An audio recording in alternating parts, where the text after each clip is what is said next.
man, look at this.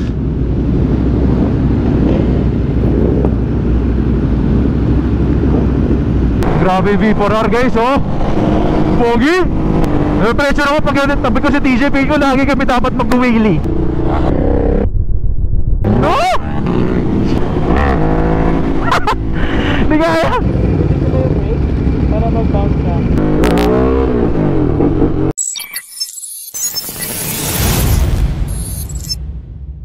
Tapos na tayo magpagas. Let's go. What is up guys? Meron naman tayong panibagong vlog guys, kasi today is National Heroes Day guys. May Ducati ride once again. Actually ginagawa naman nila to yearly. Like ganitong pag may mga holiday nagpaparide sila. Pinaka last ride na kasama natin sila is yung sa Ducati World Week. Samahan nyo ako guys, sama ko kayo. Enjoy natin itong holiday with this kind of ride together, syempre with our fellow Ducatista. One thing is for sure, this is going to be fun. A very fun ride kasama ang Ducati family. Alam na alam nyo naman. Uy, grabe kayo mag beating the red lights. Kaya dami na aksidente, ano? Kaya tayo, sunod-sunod lang lagi tayo sa rules. Pag sabi stop, stop. Sabi stop the car, stop the car. Char. Ito ba yung nag-beating the red light? O, ba't di mo i-go ngayon? Total, nag-beating the red light ka rin naman, ha? Tuloy-tuloy mo na, diba? Char. Pag-away yun. Ayun si Sir, oh, for sure sasama sa Ducati ride dyan. Sobrang naman nakakatuwa na once in a while makasama tayo sa mga ganitong klaseng ride. Hindi naman to like palagi, diba? Hindi naman tayo lagi nakaka-ride with Ducati. Kahit sabihin mong ini-invite tayo, actually nakakaya na puro katanggi kasi wala naman tayong luxury of time to do so. Mayari meron silang ride to malalayo, ganyan. Hindi naman tayo makakasama eh, to be honest.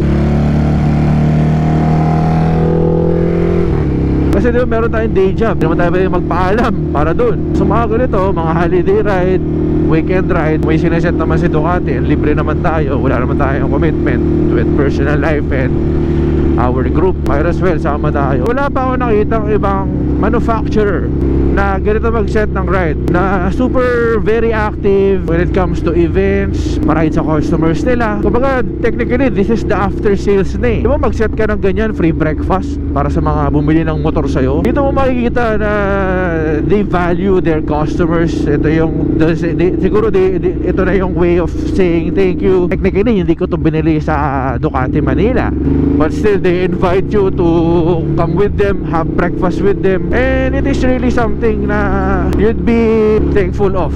Alam mo, ginagawa rin naman to sa ibang brands like BMW. I'm not sure lang to sa iba pa, diba? Makaride mo yung CEO ng Ducati, makaride mo yung anak ng CEO. Isa sa mga privilege na yan, free breakfast pa, diba? Pagka sumasama ka sa mga ganitong community. So yung mga ganito guys, chine-cherish ko talaga itong mga ganitong moment kasi hindi naman tayo, like I said, wala naman tayong luxury of time to magsasama palagi.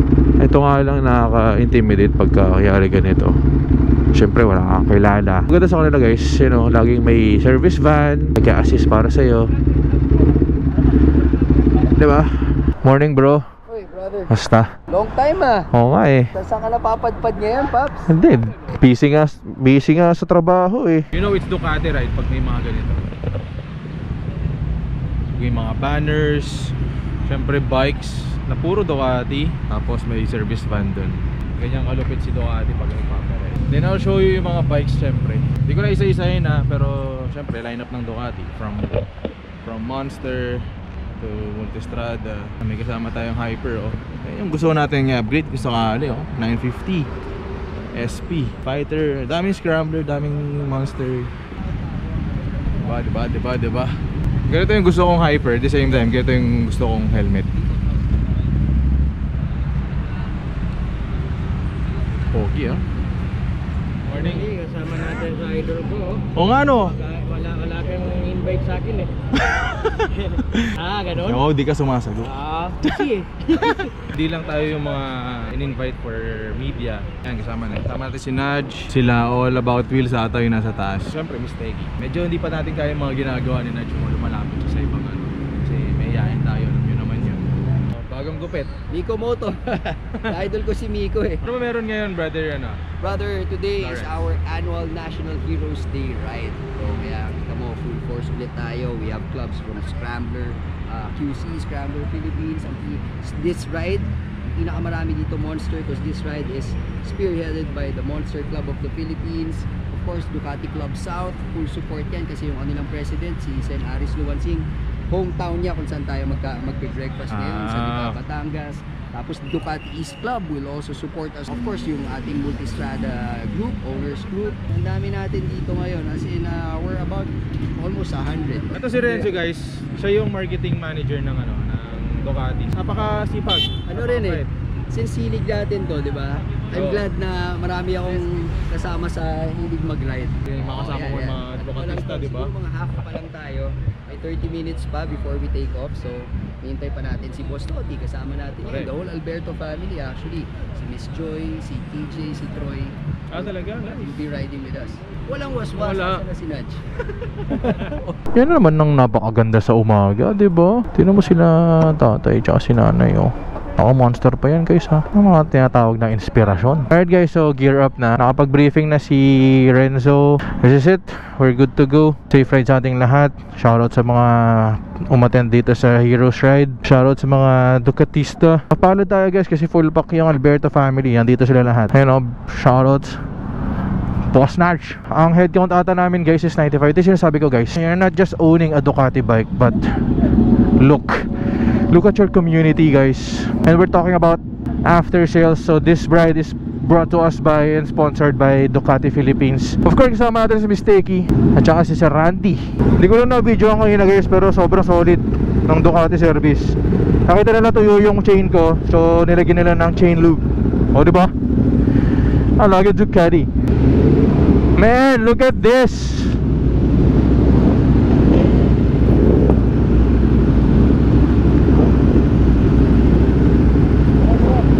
Shoutout kay Bon Street Fire.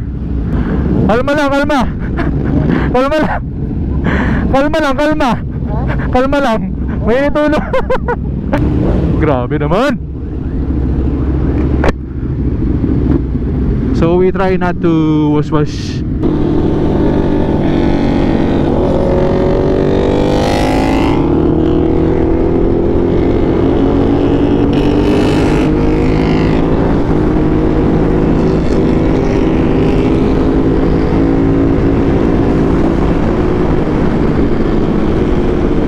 Sana dito tayo ulit guys. And ano lang, ride safe lang lagi. Hindi na pinaka-importante. Enjoy lang natin tong Heroes Day ride together with our Ducati family. Hindi ko na makita si Mistake. Hindi ko alam kung naiwan doon o nauna na.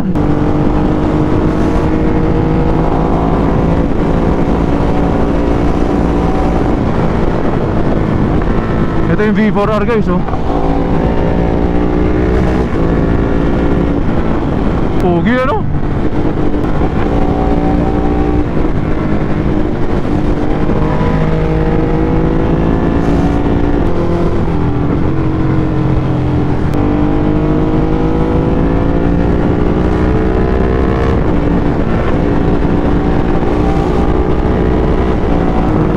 Oy, ganda na panahon. Sana di umulan na mamaya. Sana hanggang makauwi tayo, ganyan yung panahon, di ba?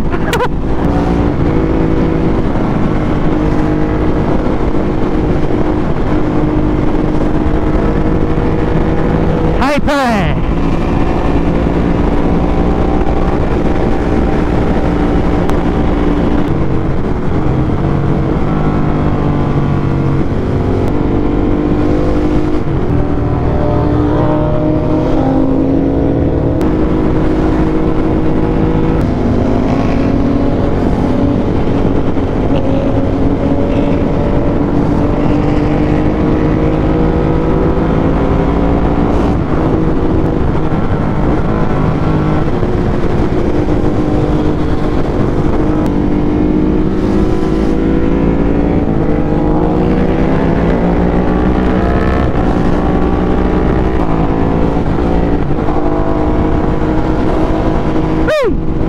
Grabe V4R guys, oh.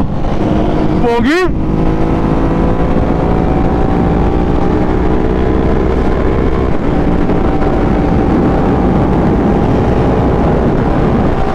Pogi.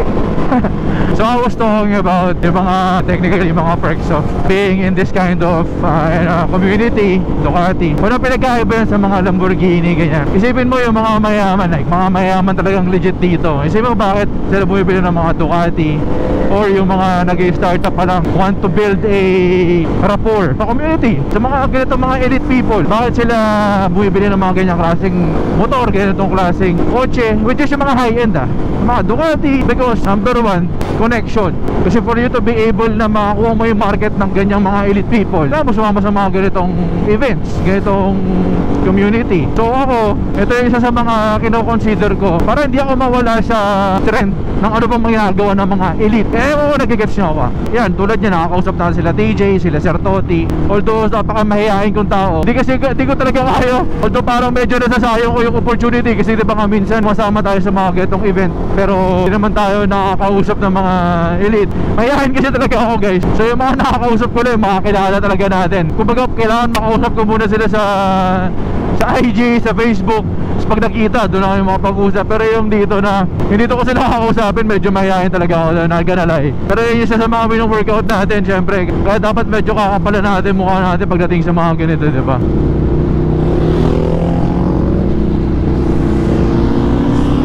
Hyper boys. Pero maganda naman dito, you get to see those people na alam mong elite. Tapos by then, kahit tinitigan mo lang sila with the motorcycles they have, sa mga upgrades na kinabit nila, medyo nai-inspire ka, di ba? Yung malaman mo lang na they are something sa community. Kumbaga, if halawakan mo na yung isip mo, hindi mo siya titignan as mayabang So ikaw, isipin mo, gusto mo i-manifest na someday, gusto mo maging katulad niya, parang ganun. Kumbaga, by looking at him, looking at her, meron kang goal, gusto mo maging katulad niya. Ngayon lang ulit ako nakadaan dito Na-miss ko to. Tapos nalimutan ko yung place kung saan kami pupunta, pero sa Lipa siya, guys. So shoutout sa mga subscribers natin from Lipa City. Nandito pala tayo sa pinakamagandang daan sa expressway. Naparaming tuwid, flat na daan.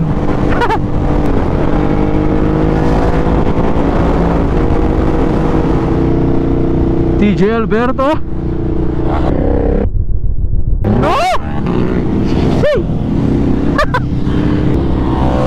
Yeah boy, Richard, nasa likod pala sila. Maria, guys, ito yung sasabi ko na napakalupit na napakabangis na lady rider ng Ducati. Sabayan natin sila syempre.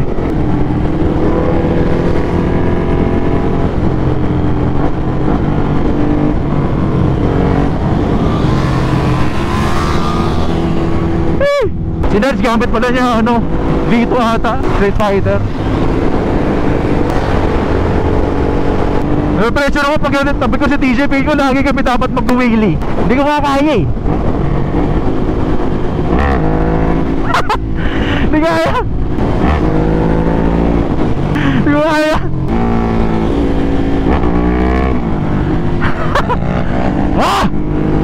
Damn!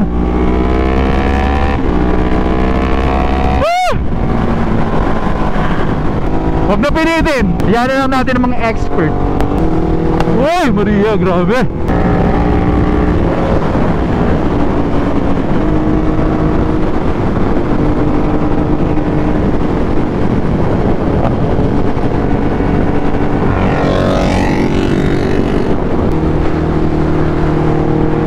Pogi talaga ng Hyper SP.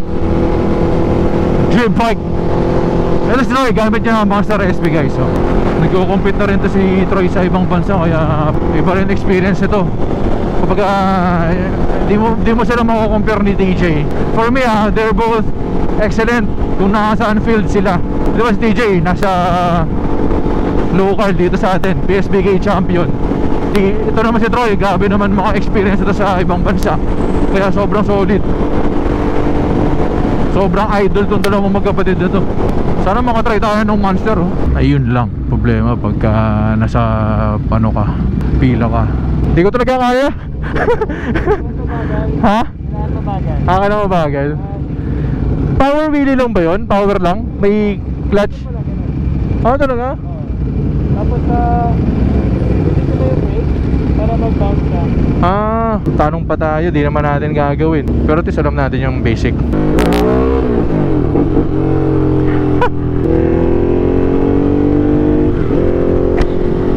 Alright guys, salipa na tayo. Let's go. Nakihalubilo na tayo dito ka na TJ. Wala pa tayo kasabay eh. So dito lipo na to guys eh. Tapos dadaan tayo ng bypass. May mga likuan ng hyper oh. Woo!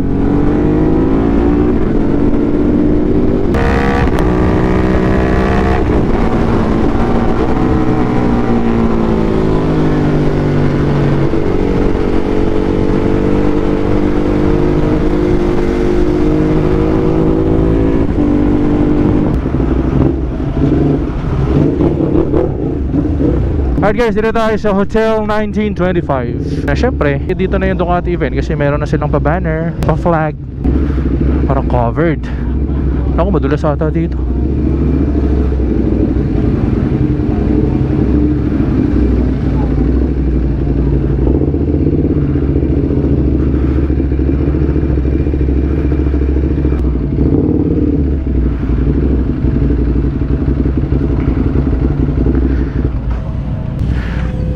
Tabi na tayo, parehas naman tayo uwi eh. Ito yung pinaka-latest na Monster, di ba bro? Ito yung pinaka-latest na Monster. Ito pala yung bagong Monster 939. So ito yung mga standard version. Ito gamit ni Maria, ganun din.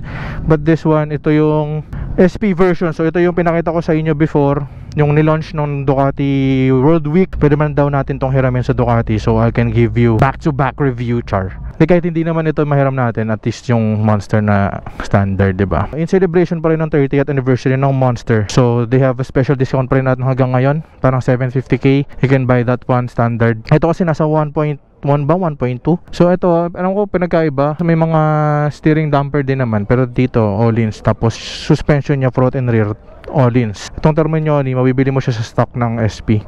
Dito kasi, hindi pa ito yung aftermarket na itong mga to pag sa standard. Ganda ng place dito guys, oh. Visit kayo dito. Hotel 1920 ba? Big shoutout Ducati Philippines and Hotel 1925 for the breakfast try. Sobrang solid ng food.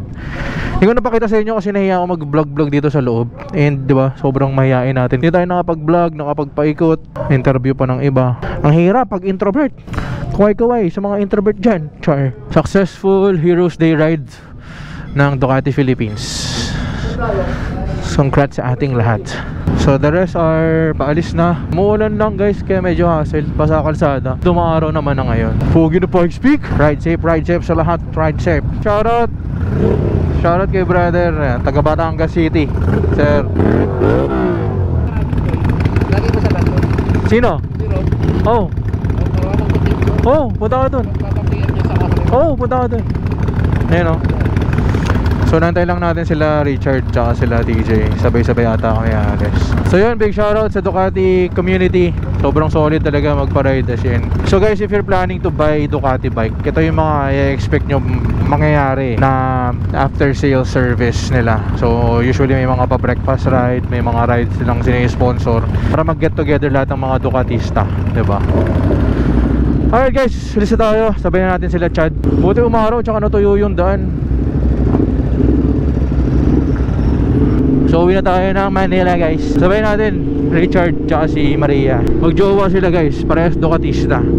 Saan ka ba? In-announce kanina ni Miss Joy, ito for all Southeast people na naka-Ducati. So magiging available na ang mga aftermarket parts. Siguro some of the bikes na hinahandle ng Access Plus. Kasi nga magkakaroon na ng branch si Access Plus Racing dito sa Batangas City or Lipa. I think dalawang branch Batangas City and Lipa. Abangan nyo yan guys. So basically ang mag-benefit nito yung mga taga Batangas na naka-Ducati na yung pupunta pa ng Alabang para magpa-service. Ngayon hindi na kasi meron ng Access Plus Racing dito sa magkakaroon na sa Lipa. Pati magpapakabit ng mga aftermarket tulad ng mga Acropovic, basta SC Project, lahat ng ina-handle ng Access Plus magiging available na dito sa Batangas City and Lipa. So abangan nyo yan guys, diba? Napakagandang balita para sa ating mga Ducatista dito sa South. So kung bala ka na bumili ng Italjet, Indian Motorcycles, yan, magiging available na yan dito sa Batangas City, diba?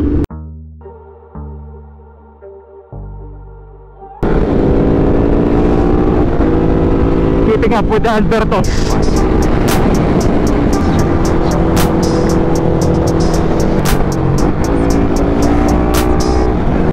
Run it up outside, me on site.